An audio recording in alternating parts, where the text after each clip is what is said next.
Welcome back, everybody. This is part 2 of our whirlwind tour of Nashville. I'm with Mat Koehler here, who is VP of all things Gibson. Product. Well, yes. And we are at the Gibson Custom Shop, which is about a 5-minute drive from the main USA factory. It's much smaller, it's much quieter and calmer, and it has a much nicer cafeteria. But yes, Matt's going to take us round and we're going to see how they make Gibson Custom Shop guitars.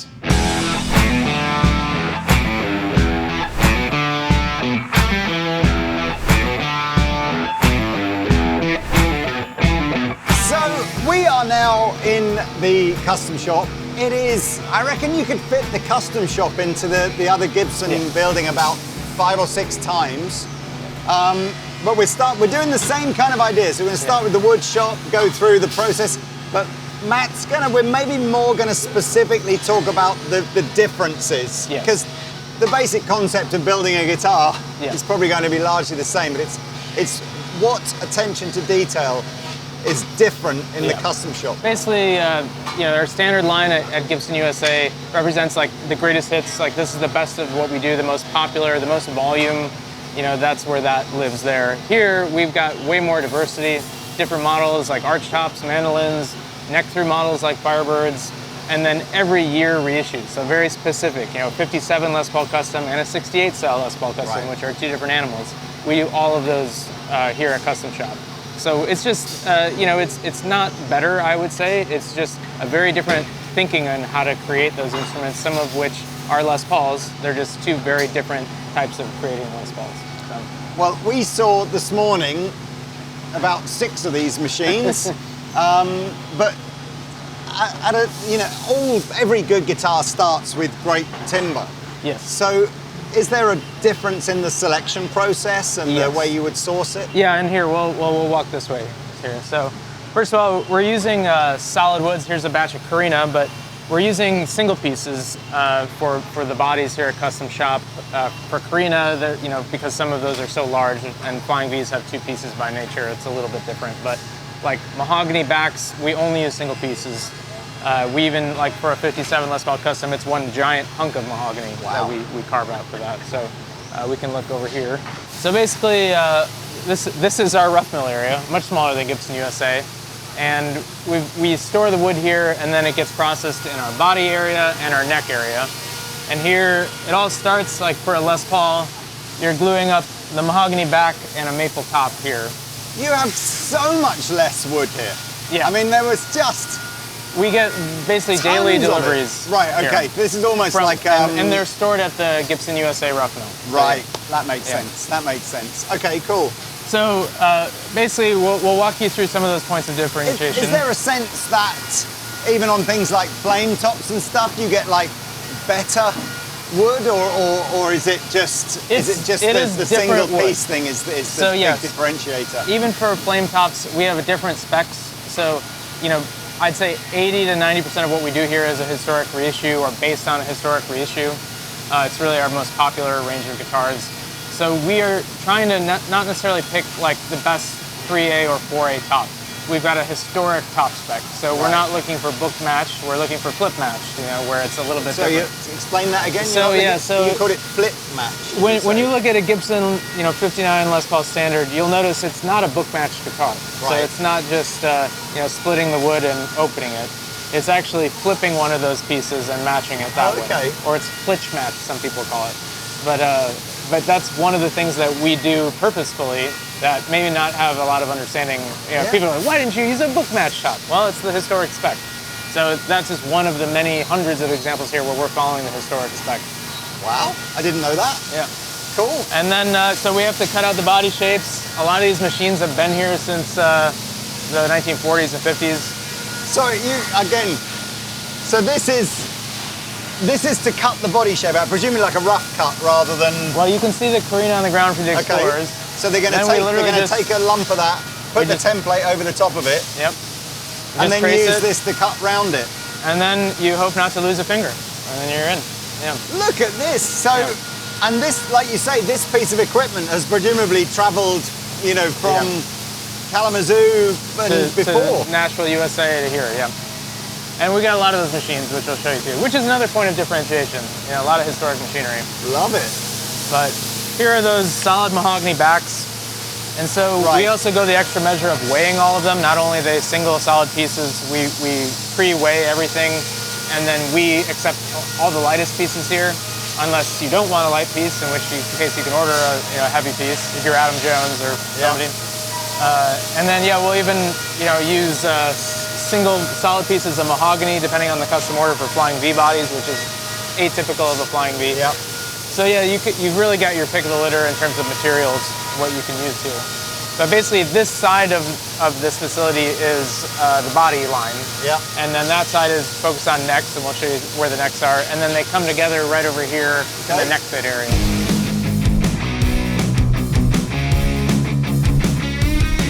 I don't recall seeing a machine like this morning. Yes. So these are our Fadal machines. So basically, since my time at Gibson, we've relied more and more on CNC machines, which some people think that's like a dirty word to be using CNC machines. They really allow us to get way more accurate to what we're trying to do. And there's still tons of hand sanding that goes into these guitars after it, but by adopting more of these Fadal machines, we can do more of those custom order requests. So now we're expanding our ability to do, different pickup styles, different tailpiece styles. People forget that a simple change in tailpiece can change the way the neck needs to be set on the guitar. So that's what we're trying to account for. And we're not a modular guitar company. We're not just able to bolt on a neck on a body. It all has to be very organically thought out at the beginning. Well, we've got some split headstocks being made here, but this is our Como machine. And this machine has been here for a very long time at Custom Shop. This is kind of the original CNC machine. And in this machine, we've got probably 2,000 to 3,000 different programs stored for different neck profiles, body routing, all of that type of thing, even top carbs. And then those other Fadal CNC machines allow us to get even more accurate from that. So doing an additional carb on the neck or the body, usually the body. This looks like something else that has been here for a very long time. Yeah, whenever you see the green paint. It is. It's the green, isn't it? Yeah, you see the old green paint. And Gibson USA has a lot of stuff from Kalamazoo as well. And this is just a belt sander for doing the sort of edges of bodies and stuff. Yeah, this is edges. This is kind of an interesting machine over here. These are our rabbit machines. So these are the machines that are actually chipping out the edge of like a Les Paul body. And it'll chip out that edge, and then that's what's bound. So then we bind that. You mentioned again the long tenon design that you're using on custom shop stuff. So if you'll see if you've seen this morning's video, obviously the neck tenon is shorter. Yeah. At what point did Gibson sort of make a conscious decision to use one design on USA and a different on custom It was around the time that Gibson moved, I guess, they had opened several different facilities in Kalamazoo from the late 50s into the 1960s. And Gibson changed ownership in the late 60s. And that was around the time, 1969, that they kind of got away from the more, I guess, historic furniture building mentality of the mortise and tenon joint of guitars. That's a very specific answer to your question. But basically, sometime in the 1960s, Gibson kind of changed the way they developed guitars because they needed to make more guitars. And they went away from the things that were limiting that. Yeah. All that to say, I've played some non-long neck tenon guitars that are truly spectacular and sound great. So it's just kind of a different flavor. And again, for somebody who insists on those 1950s historic specs, you're going to want the long neck tenon. So. Are you doing that? I noticed that CNC machine back there was putting the carb in again. Yes. Is it? I'm sure I've read that Custom Shop tried to do the carb on the top differently. Yeah. Is that all to do with the way it's belt sanded, or is that in the CNC? Basically, you're seeing the very rough CNC work here. So it's got those ridges and ripples, and then this will get either what's called a double carb, so it'll go through again the opposite direction, or for this model it usually does. But either way, it ends up pretty rough. So you have to do a lot of hand sanding. And at the end, another misconception is that this should be like smooth as glass. If it's a flame top guitar, it's going to have those ridges in the top, and you'll be able to see that looking down the guitar too. which is normal, you know, and we'll get those emails from customer service where we're like, cool, all right, we match the historic spec on that, you know, so. But yeah, it's a lot of hand sanding here. Cool. But I did want to show you the binding area, which similar to USA, but we're doing so much more of it here. So I mean, the binding thing blew us away this morning, just how labor intensive this hole is. This is a thankless job here. So one of the hardest jobs, in fact, like we try to make sure that somebody's not doing this 5 days a week. You know, we move around to different areas. But when you have a guitar that's front and back bound, like a 335, or a Les Paul Custom, which is multi-ply bound, so multiple pieces of binding being glued together, it's pretty laborious. And it's also takes a toll on your arm too. So, like I said, Gibson USA does the same thing in the classic Gibson tradition, but we're just doing a lot more of binding here. I notice again on that 335 body, you've got the F-holes in it already. That was one of the things Jim had said has changed now on standard, where the F-holes are cut right at the very end of the sort of process. Yes. So is this again just going back to a more traditional way of making a 335? Yeah, I think we always start there, and like I said, we make concessions where we feel like we can get away with it.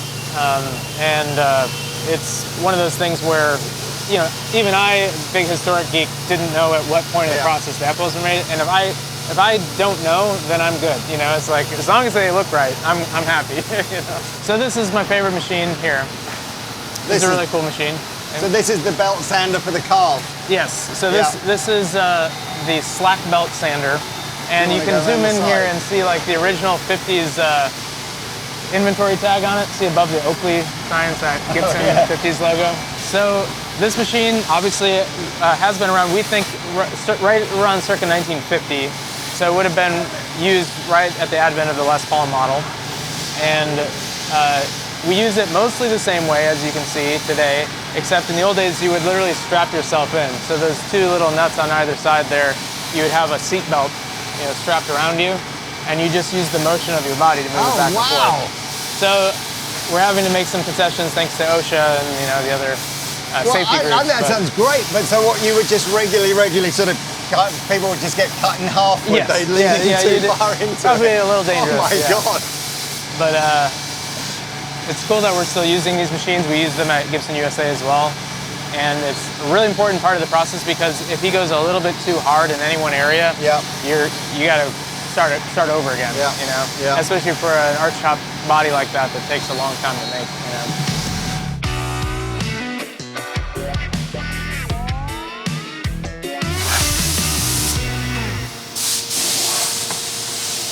So here we're in the neck land, and every department here at Custom Shop has a little bit of a different specialty. This is the area where we both affix the wing blocks to the neck. So that's another historic thing to reduce scrap. I'm not sure if Jim told you about that at USA. But then basically this is your template that gets CNC carved, and we've got another machine here, the DMS, that's doing that, as well as the machine you saw down there, the Como. So this is the very start of it, and this neck usually already carries a spec to begin with. So this is for a Les Paul standard, probably, and it'll be you know, one of 100 neck profiles depending on custom orders and whatnot. So so then this is the very rough looking next step. And you can see there's a limit to what we can do on the CNC before we have to take it down again, do some more sanding and whatnot. But that you do notice that this bit here is much longer, isn't it, on these necks than they were this morning. And then you see that we're also using a historic truss rod here. Right. So we use a tubeless truss rod at Gibson Custom Shop. The reason we went away from that originally is to reduce any rattle that may occur.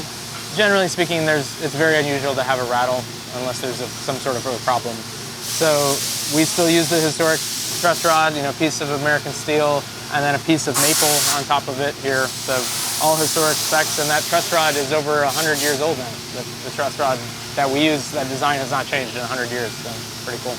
If it ain't broke, then don't fix it. Oh. So all of these are destined for something a little different. So you'd have some sort of production schedule, and they'd just be going, right, okay, we need to make some 355s now, take the block, and then finish it to the degree it needs to be. And everything has, well, not everything, but like you see an order number here. That's what ties to that specific model. So some of these are just more generic. So this is for a 64 SG core model. Yeah. Others have order numbers. Oh.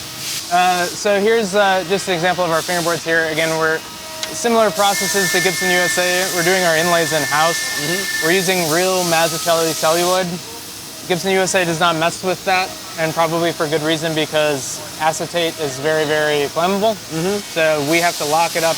Whatever we're not using in a day that uses cellulose acetate, we lock up. I was quite surprised, and again, just showing my sort of ignorance of guitar building, I was quite surprised that the fretboards are fretted before they go onto a neck, but I don't know if that's normal in guitar manufacturing or... It's not normal historically for Gibson, but because we use the Plek machines, which get us to even a higher degree of accuracy with the setup of a guitar, you kind of need it at this point in the process. Right, okay. And we're just kind of, putting them in there so that the Plek machine can do the rest of the work. So, Cool, cool. And then this is the fingerboard line where they're doing all of that here.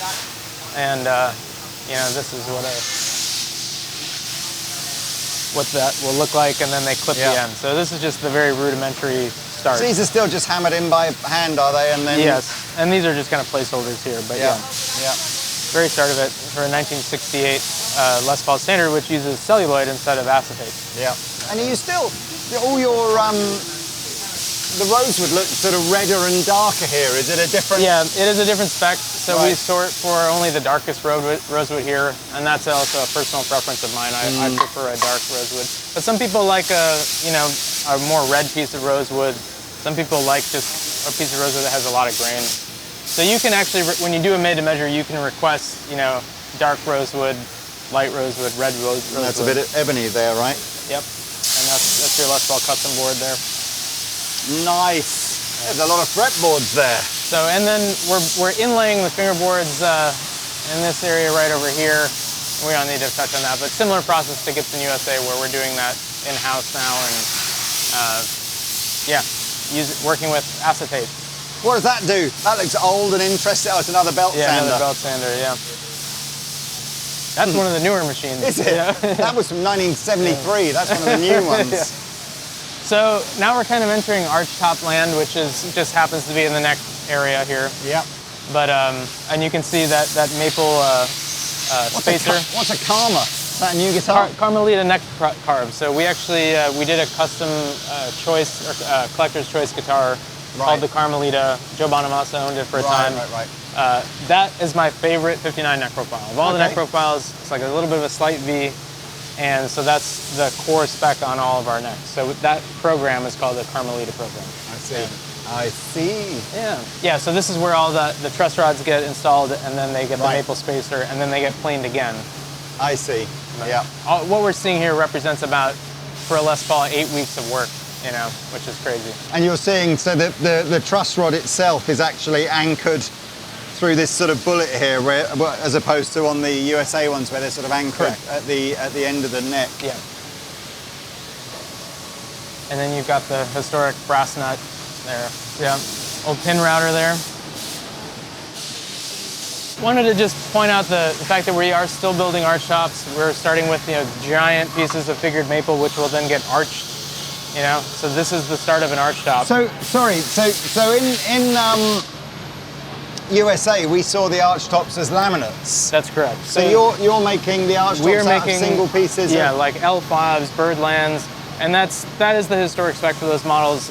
Wow. At USA, we're making ES guitars there, and ES guitars use the maple poplar laminate. Right. Yeah. So it's not that. So are you not making 335s? We are making 335s, and they'd still be a laminate as well. Yes, and in fact, the presses you saw at Gibson USA, they press the tops that we use here at Custom Shop. Okay, I didn't realize the rims are different here at Custom Shop. We use a little bit different historic shapes. I didn't realize that you made any arch tops where the actual top was just arched from a single. And this goes back to Orville Gibson. This is his whole philosophy of like using single pieces of wood wherever possible, and just carving like a maniac.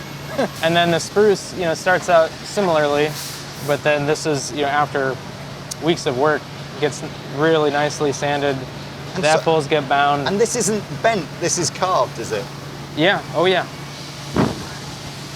I always felt like when you saw this, it was just done in a heat press or something, Yeah. but it's just No, carved. it's just taking off that wood over time. By hand or just CNC or a CNC, bit of both? no. We used to. Well, we had what's called a duplicarver, which is a historic CNC machine, basically, Yeah. that dated back to the steam age, like 1930s, and that machine was eventually converted to electric use, and then we used it up until very recently, and we just thought we could get a lot better results using a CNC machine than a old steam-powered duplicarver. But it's the same principle. You're using a pattern. And you're I'm sorry, carving I'm off of just obsessed Yeah. with all this stuff. I always love an arch back as well. Yeah. Such a, again, beautiful. And this really is our heritage at Gibson. It all started here with the arch tops. And we're in the process right now of doing a historic reissue series of arch tops. So we want to do a 57 L5 and all that. So Amazing. That's next, yeah. This dustpan and brush was from 1936. I've had that literally in it. Probably is, honestly. If you look around, you'll see clamps that say Gibson in the 1920s font. Really? Yeah. This is, I wanted to point out, this is Doug Culberson's desk, which always kind of looks like this. He is our master luthier. Doug's amazing, but he's always working on unbelievable stuff. I'm not even sure if I'm supposed to show this, but you know. It's just so like, pretty, isn't it? Like, look at this the inlay work. inlay. And he's doing this all by hand. I mean, he's And it would, again, I know Incredible. we're getting into crazy, but he would presumably have just used a tiny handsaw and Yes. just cut this out. Yeah, well, you can kind of see Look at that! where they originated there. They're all just being cut out. Oh my gosh. I mean, Yeah. he's got all the good stuff here. So Yeah. what was the dude's surname?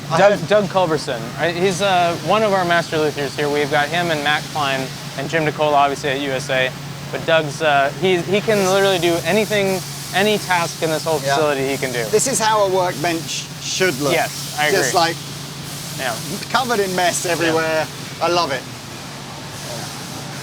All right, so we're gonna head to the neck fitting area next. Okay.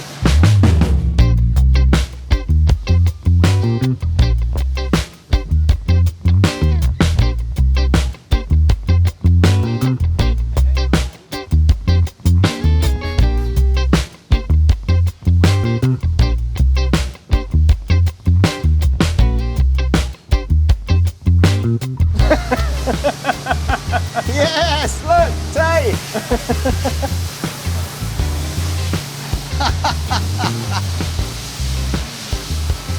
What a legend. This process, we saw a little bit of this in USA, and I thought these guys were like the most sort of artisan craftsmen with their little chisels and getting the Yes. neck joins just absolutely And this is, nailed on. again, there's nothing modular about it. We're building the tenon a little bit too large, Yeah, that larger than the body will accept, and Yeah. they are hand chiseling away the tenon so that it'll fit. And also they need to have the exact right angle of the neck because Yeah. a little bit, like a degree too high, now your strings are 2 inches off mean- the body, is it fair to say that a process like this probably hasn't changed in 60-something years? Very fair, yeah. And even for art shops, like you'd think we'd find a way to improve the Yeah. process. It still takes hours to do Yeah. an art shop. I mean, it's a long, involved process because there's a lot more wood to chip away. I just love that some of these tools and they've probably just been there for like Yeah. ever. Yeah. Yeah, and again, this is another thankless job here, but so important to the process. Like if you want a guitar that plays perfectly, has the perfect setup, Yeah. these guys make sure that that's the case. Yeah. All right, I want to show you the aniline dye murder room. Yes, that's a big thing, isn't it? We can't go in here, but here, actually come around. We would this die way. within seconds, would we, of the Well, the fumes? reason we call it the murder Maybe room not. is it kind of looks like a murder room. So the reason it looks like a murder room is we're using aniline dye. And we use aniline dye to stain the mahogany. And it's a historic stain that Gibson used from late 1958 until about early 1960. So call it 2 years. And we're relegated to using it today, specifically because those are the 2 years we happen to be reissuing the most. Right, yeah. Which is a funny little karma of it. But yeah, so aniline dye, the reason why we can paint it to this room is all it wants to do is escape. It's a beautiful dye. It really pulls out the grain of the wood but it's a pretty volatile compound, not in a dangerous, unhealthy way. It just wants to find its way into another lacquer somewhere in the building, like usually white guitars, and turn that white guitar pink. Yeah, we heard that this morning, you know, having to really keep the white guitars and the gold tops away from the other guitars. Exactly, yeah, metallic, but aniline dye is, like, if you put an aniline dye guitar on a guitar hook, and then another guitar, like a white guitar on it, it'll pick up the red, you know? So, but again, we use it because it's the historic spec. So. I wonder if that's why then, when you have these problems where you have like a white Les Paul Custom and you hang it on a hook, and so is it not? So it's not the actual rubber; it's the dye of the guitar that was on there before. Yeah, and there are some brands of wall hangers that we prefer, and also there are some makers that use like metal hooks with leather on them. Yeah, and those seem to do really well with aniline dye. But for the record. That's cool. Watch out, like keep a separate hook for your white guitar. Yeah. All right, so this area is representative of 90% of what goes on here at Custom Shop in some way, shape, or form, which is sanding. Yeah. And hand sanding is so crazy because there are no CNC machines here with this process. It's literally just, you know, hand work on your guitar. And with so many different, with such a diversity of different models that we're doing, different years, different SG neck heels and things like that, you really have to know what the spec is that you're going for. And so these guys do an amazing job of understanding the assignment, which is, you know, making sure that the 59 top carve closely follows what it should look like. So another thing is, like, you know, we can go more dramatic with those top carves, but it's not going to be historically correct. Yeah. So we're trying again to hit those 3D scans of what we capture for original models. It's interesting. Beautiful. Yeah. What's the top on that? Koa, I believe. Yeah. Nice. Beautiful piece of Koa. Or walnut. No, it's Claro walnut. I was about to say it's got WAL walnut on there. Claro walnut. Can I pick it up, or is it wet? Yeah. Yeah, it's been a while since I've seen a walnut guitar. Walnut, by the way, great sounding wood. It's somewhere between mahogany and maple. And this is just an M2M, was there ever any old Gibson guitars made with walnut tops? I mean, no, but walnut is a great American wood, and Claro walnut is the exotic version of that. So that Claro walnut tree will produce a more figured, flamey kind of looking walnut. Awesome. Yeah, nice spot. Are they P90 loaded? Yep. So was that like a 56 or something like that? 56. And it's interesting. I didn't realise the routes were much shallower for sort of P90 loaded guitars because the screws they screw down in the guitar, which again is something we don't talk about. But yeah, I think that's why I tend to like a lot of those like early wrap tail gold tops, because it just gets that raw sound and sustain, and I think that has a lot to do with it. They're just screwed right into the body of the guitar. Well, I always remember reading an Eddie Van Halen quote saying, you know, he didn't want guitars with pickup rings on them because he wanted the pickup screwed straight into the body because he thought that was a better sound.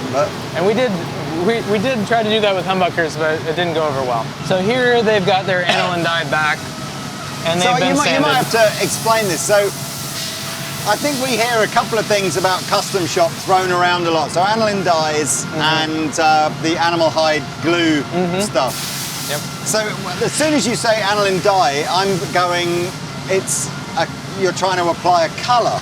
Yeah. But I'm not sure what I'm seeing here then in terms of... you're seeing like some 50s guitars, like gold tops that have like almost no red in them, but we're still using aniline dye. So it's the dye on the back of the guitar rather than on the... So on a 335 too, it's the dye on the neck of a 335. Right.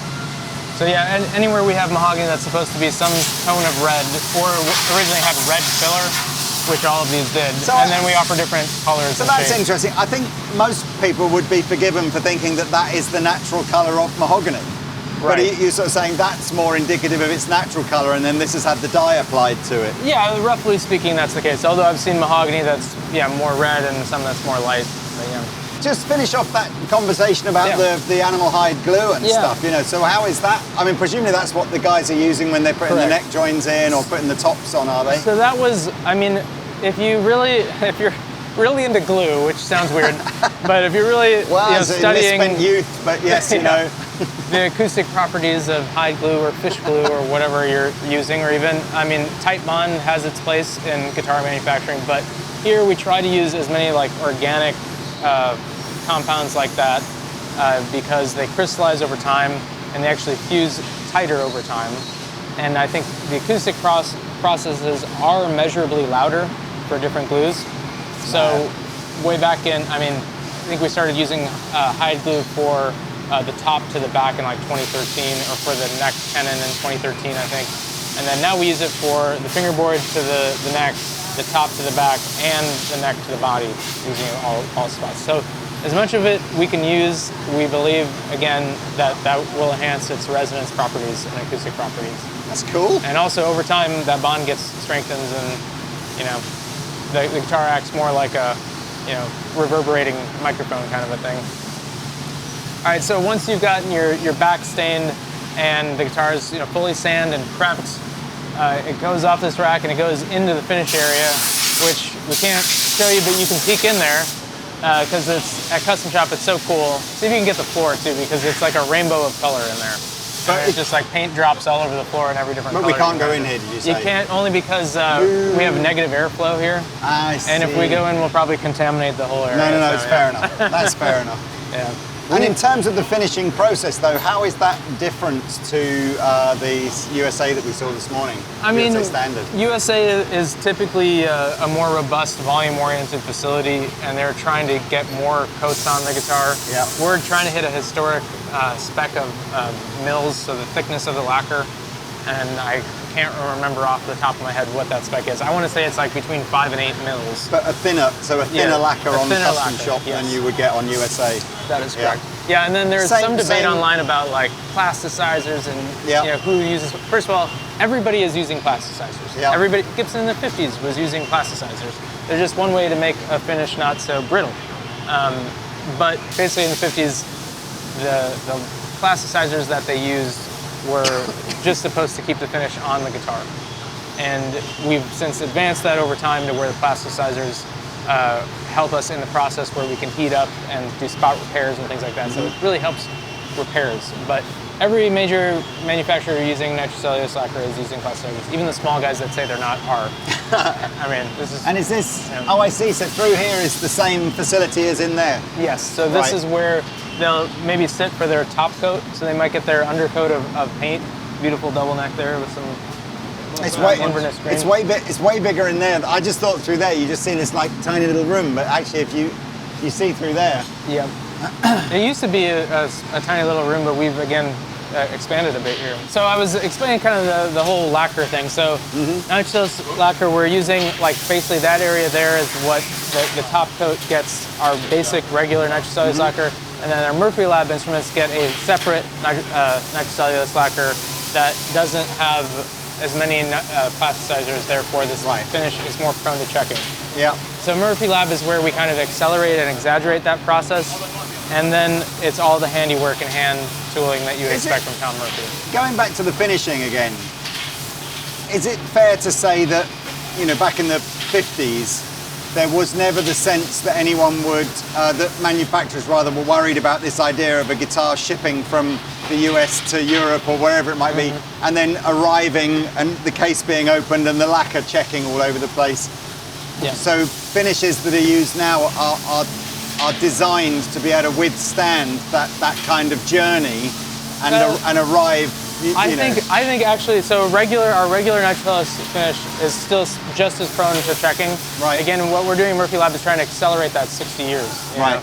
So the real reason that the finishes evolved over time is to make repairs easier.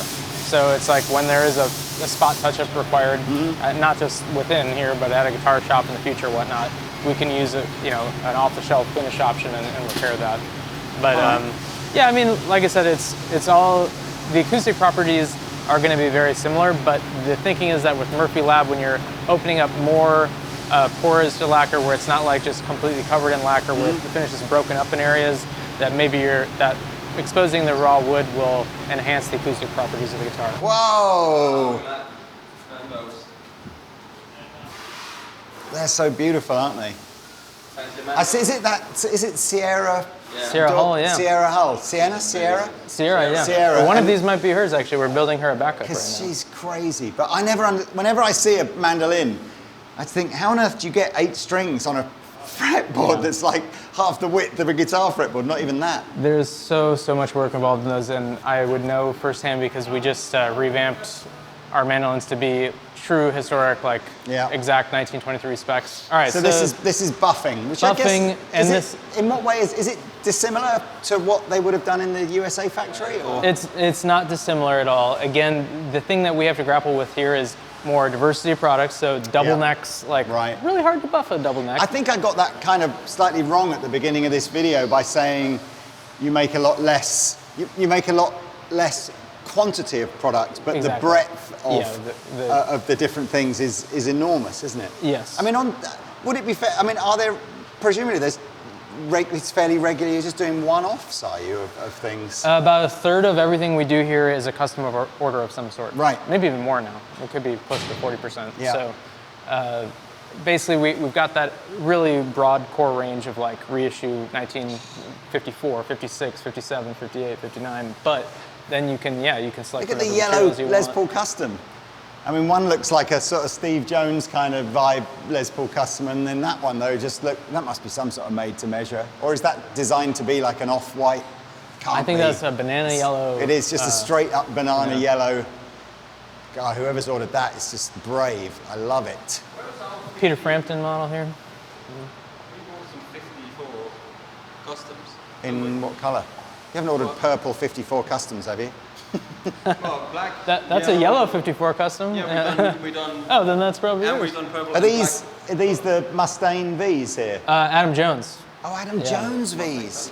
Yeah, so that's going to be a very, very limited little run there because they're incredibly difficult to build. But anyway, so here in buffing, I don't know if Jim told you this, but like your first day on the job in buffing, you're pretty much expected to scrap a guitar.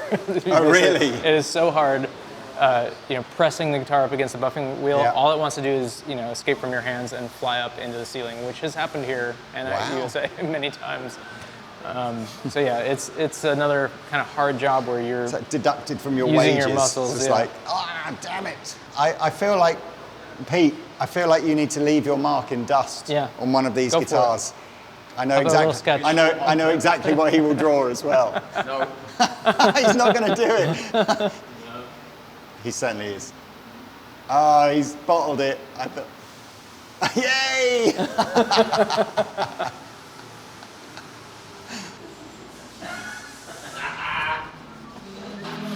All right, so they get through buffing, and they've got the tape on the neck.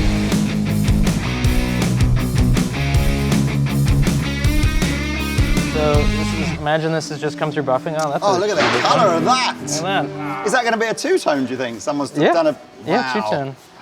Not sure where this is for, but it's definitely a custom order. Anyway, so it comes from buffing, and then we need to clean up the fingerboard, so that's what happens with these stations here. They're peeling the tape for the first time, since it's been finished, and then it's probably going to have some excess glue, excess finish here, and then also that's where we do the binding roll here, so we get it a little bit better on Murphy Lab guitars. We do way more binding roll because we can break that lacquer line. That's a great colour.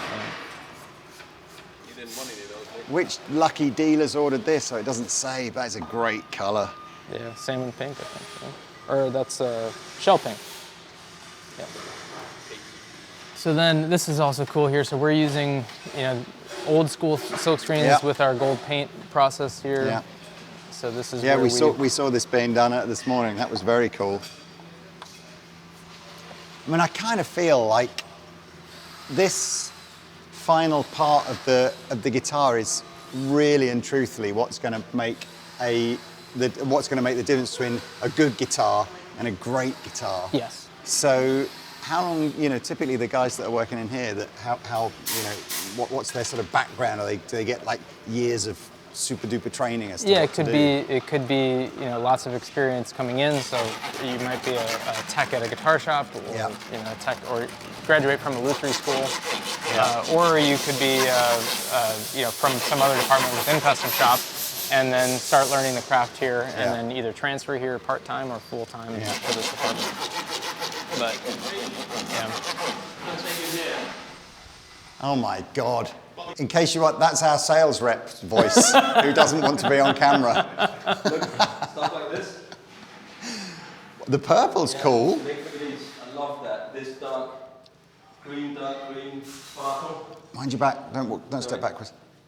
Okay, yeah, Well, I know what inspired that. You remember Paul McCartney had one of these, but it was a lefty in that same color. What, in this color? Yeah.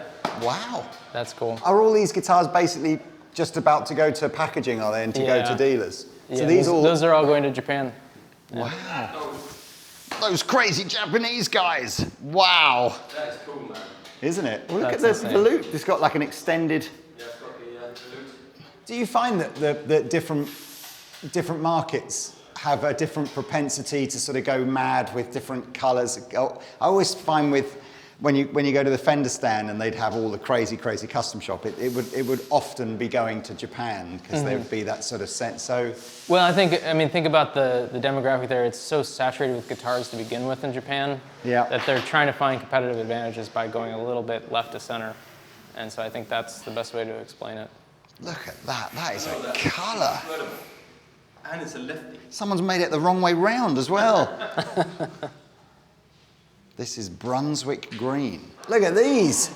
I say yes to that. I say absolutely yes to that. I think maybe say yes. This is fun. So what we've been told whilst we're here is if it's on this rack, it's still available to buy, and the Andertons could buy it. So I don't think this video will go out too late, but I think this looks cool.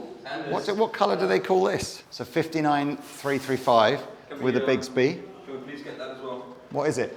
Let me just have a look. I don't know. It's got a frost blue gold hardware 61 stop bar. Murphy. Oh, do you think so? Do you think some of the look at the gaps in the finish? You do see checking like this on those like a Polaris white SG because they use so many different. Really wide, aren't they? Wow. Yeah. I think that's cool. Maybe.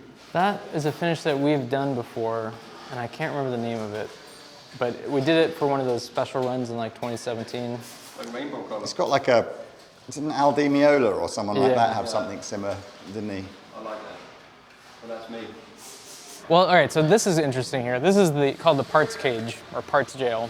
Right. So this is, for a custom shop, everything has a spec sheet. You probably saw the signs say, read the spec sheets. That's because there are we calculated and it's like over 500,000 different combinations of parts that you can have on a given It's like platform. an evidence store in a police station or something like that. Well, some of the parts that we use are super expensive, like an L5 tailpiece. It's like a $1,200 part, It's like $1,200 for a gold tailpiece and solid silver, insert on an L5. Yeah.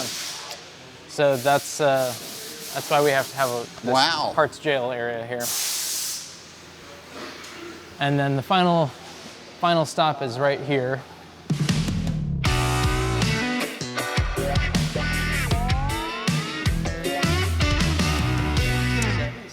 So these are the guys, are they, that get the final? This is Tyler, and it's either good enough or if there's it's a back quality to... concern, then it's Tyler's who you want to contact here. No, I'm just kidding. Yes, my fault. I put my name on the warranty card. Yeah. Is this a greenie or is this just a 50? No, you'll see 59. right now. So we have these little RFID scans that go with every guitar. And, it'll show me all the specs.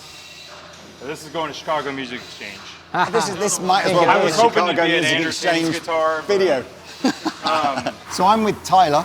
This is the final part of Custom Shop where these two dudes here will decide whether or not something passes and can go to a dealer. And Archie. Hey man, how's it going? So what do you, this does look like a beautiful, beautiful guitar, but what are you typically looking, and I don't know, what might you fail? What might you decide you don't like? Well, I scan this, comes with every guitar. This starts off in, the handstand area where they put it on the fretboard. It goes all the way through the painting process. It comes through buffing, final, and everything. And what we do is we scan this guitar, and what it will do is show us specifications, the whole entire spec sheet. Yeah. So that's the first thing, is has it been made to the spec? Yes, and what we're doing is just making sure that the people before us have done their job correctly. So this is a guitar that's going to Chicago Music Exchange, and it's calling for certain parts. So if somebody didn't put the right parts on it, we're the last chance to check it before it goes out the door. So we're looking for, you know, tooling marks on the fretboard. We're looking for jams, dings in guitars, you know, burn area, because we are working with nitrocellulose lacquer, so it's really thin lacquer. We're looking for burn marks, just stuff that you don't want on a brand new guitar. And these guitars, you know, cost a lot of money. We are the custom shop, so, you know, people save up for years to buy one of these things.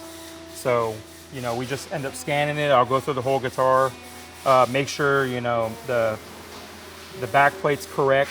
Because on gold tops, some of the gold tops we do have a brown back plate, and you know, we have to abide by those specs. Now, when you order a custom guitar, you can do whatever you want. So when I look up the spec change with a spec sheet, someone might order a 54 instead of P90s, it will get humbuckers.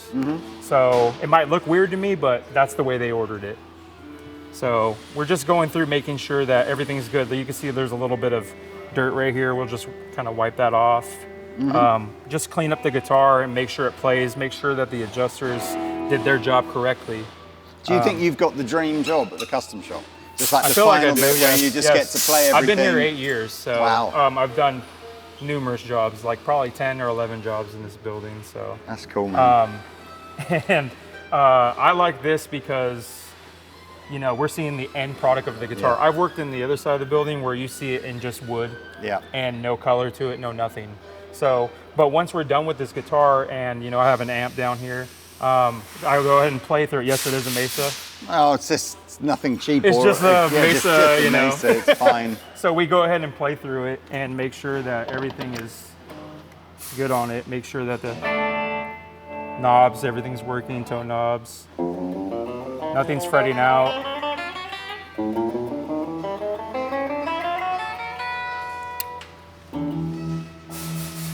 Making sure that everybody's done their job correctly. Well, thank you so much. It's a good spot to end. Thanks very much to Matt for taking us around the custom shop. We are now going to go and meet the legend that is Mr. Tom Murphy to talk about the secrets and wizardry of aging guitars and stuff. And that's it. Thank you very much. Please stay tuned for more videos from our tour of Nashville. Hey guys, I'm in the Gibson garage in Nashville with Mat Koehler, who is VP of product for Gibson. And we spent some time yesterday going around the custom shop facility in Nashville, which was a cool trip. But I really wanted to sort of dig in away from the noise and the hustle and bustle to really understand the sort of the key differentials between what goes into a custom shop guitar compared to standard line. Because I felt we went around the standard facility first, then the custom shop facility. And whilst you could see some things that were different, a lot of the processes looked very similar. So I thought it would be a good opportunity, nice and quiet now, for you just to sort of really explain, you know, the sort of essence of what makes a custom shop guitar different. Yeah, so a couple of things. It's not that the processes are different to make a Gibson guitar. It's just a custom shop, there are more processes because we're making more nuance in those guitars. We're following historic building techniques. And we also just make way more variety at Custom Shop. So we've got, you know, every year a reissue of the Les Paul, and we've also got Firebirds and L5 archtops and mandolins, and, you know, just a non-reverse Firebirds, just all sorts of different shapes that we can't make all at once on the standard line. But it also has to do with we're starting from a higher ceiling because of the materials that we're using. So we sort all of the mahogany separately at Custom Shop. We weigh it, so we want to have the lightest weight mahogany. And in the case of like a Les Paul, we're using a single one-piece mahogany back on a Les Paul standard, whereas we may be using 2 or 3 pieces of mahogany on the standard line.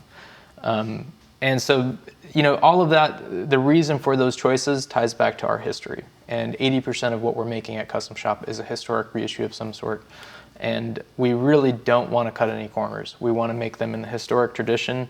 And there are reasons why we've had to make concessions over the years, wood availability or just sizes of wood and whatnot. But at Custom Shop, we're really, really tuned into what was happening in Kalamazoo in those golden era periods.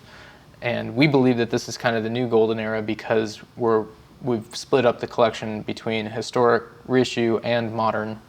And for custom shop, the modern instruments are following those same, like take an Access, a Les Paul Access. It's still getting the single piece mahogany back, and it's still getting the kind of historic treatment to the binding and the roll and all of that. But it all kind of has a genesis on the historic side and then follows through in the modern collection.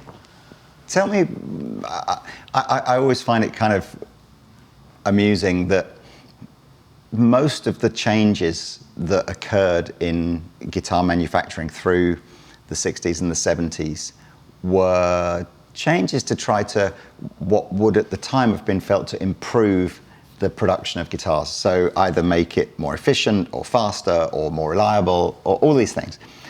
When did the kind of when did the sort of the sense that consumers just went, no, I want it done like the original way, even if it's worse, or worse, define worse, more complicated perhaps, more labor intensive, I don't know.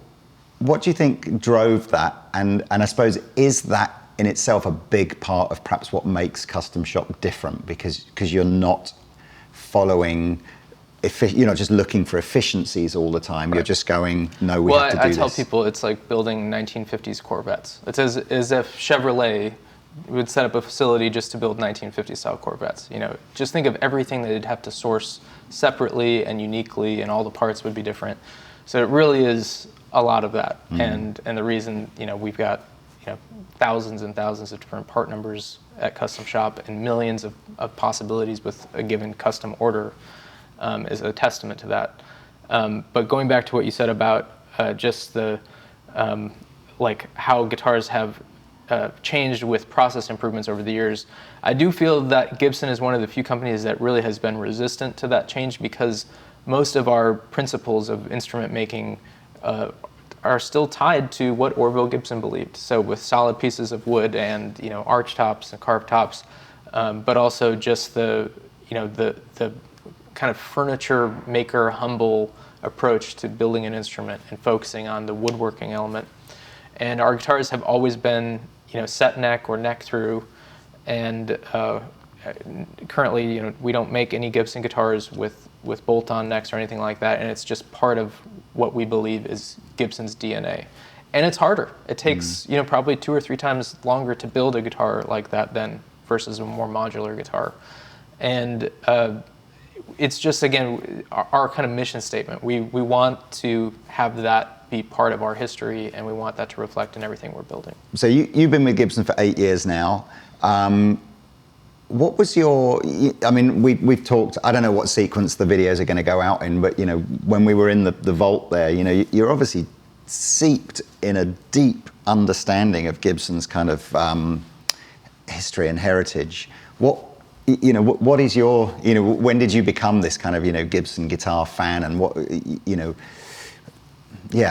is it that that you bring personally to that sort of custom shop line? For me, I still feel that Gibson is nothing without its artists, and how I was brought into the brand is through artists. So seeing Jimmy Page, Song Remains the Same, and just the sound that he was getting, and all the things he was able to do with that guitar, from violin bow to crazy above the nut techniques, bending techniques. And so I just thought that is going to be the tool that I need to express myself artistically. And then when I started looking, more into Gibson, that brand, I realized all these other artists. So the more I learned about Gibson, the more I could see it being used. And so that was my initial interest. I also kind of grew up, among guitar shops in Les Paul's hometown in Wisconsin. So I couldn't really get away from it, but I didn't know what was in front of me until I started seeing artists use it. So that's kind of my come to Gibson story. So I've always been curious about the brand, and I always thought that the way that I would get hired by Gibson is to learn as much about Gibson as I possibly could. And in kind of a weird way that happened for me, but it's been a crazy journey. And I'm just glad that in my current position, some of that history helps. That's cool. So look, hopefully you've enjoyed seeing some of the footage of us going around the custom shop. It was amazing to me anyway, about just there are so many guitar players working in the custom shop, even though they might each have their own defined role. You know, they're all super passionate guitar players, or certainly all the ones, we met a lot of them yesterday. It's always fun, I think, to be in and around seeing how guitars are made, and you know, that ultimately, you know, we all enjoy the final finished article, but just to see what goes into it is fascinating. But you know, the custom shop needs to evolve and it needs to keep doing new things. So, you know, what might we see, or what are you kind of working on that's exciting for the next few months? Yeah, I mean, I'd be lying if I didn't have like a detailed, you know, plans going out 20 years, because there's so much that I would love to be doing. And even beyond working with artists, there are so many historic models that, you know, either we haven't done in a long time or we've never done at all. So you may see some other pointy-shaped guitars from the 1950s that are not currently, you know, in the core lineup, like Futuras, Moderns. Wow. Yeah, so that there's some really exciting things that I can't wait to either tell the story for the first time or retell these stories. And then also just that kind of the heritage, so the bluegrass tradition. We're just actually today launching or relaunching mandolins with, you know, these new historic F5s. And then beyond that, we want to have the same approach with Art Shop's carved top guitars. We want to have a historic reissue collection of those. So it's just getting back to the basics, and maybe it's not the biggest market for those instruments, but it's so tied to our history, and that's what gives me the most, you know, pleasure at the end of the day. I cannot wait to see, seeing some proper old-fashioned jazz boxes and stuff coming back out of Gibson as well. Oh, yep. Man alive, that would be incredible. Well, look, thank you so much for being an amazing host and showing us around again, and thank you guys for watching. Hope you enjoy. And yes, I'm sure we will see you in another video soon from this crazy trip of America that we're currently on. See you later.